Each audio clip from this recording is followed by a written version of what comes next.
Eto na mga brad, tayo ay nagkameron ng pagkakataon makapasyal doon sa pinag-uusapan at sikat na Armansyon ni Rosmar dito sa may bayan ng Kalawan, Laguna.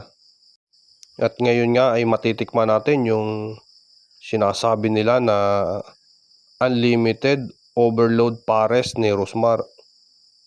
Ayan o, madali nyo naman siyang makikita kasi along the highway lang naman siya.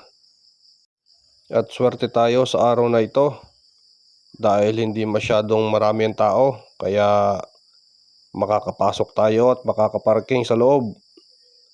Sa bagay, malawak naman yung parking, pero kapag talaga maraming tao, punong-puno yan.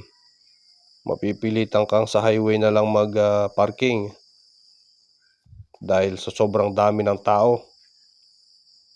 Tsaka meron naman ditong gwardiya na mag-guide sa inyo kung saan kayo magpapark.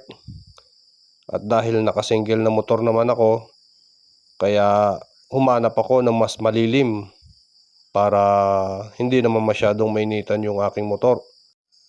At dahil nakapag-park na nga tayo ng maayos, tara na, puntahan na natin yung sinasabing parisan at saka yung only swimming ni Rosmar. Ayan nga oh, daming naliligo, lalo yung mga bata.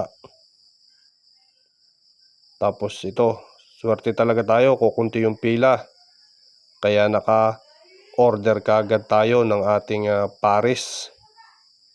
Yan yung mga ginayat na litsong kawali na ilalagay, tsaka yung bulaklak.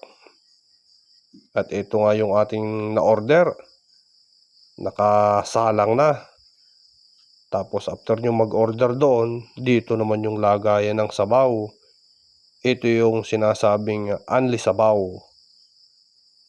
Ayan oh, tignan nyo, ang lapot, parang ang sarap ano.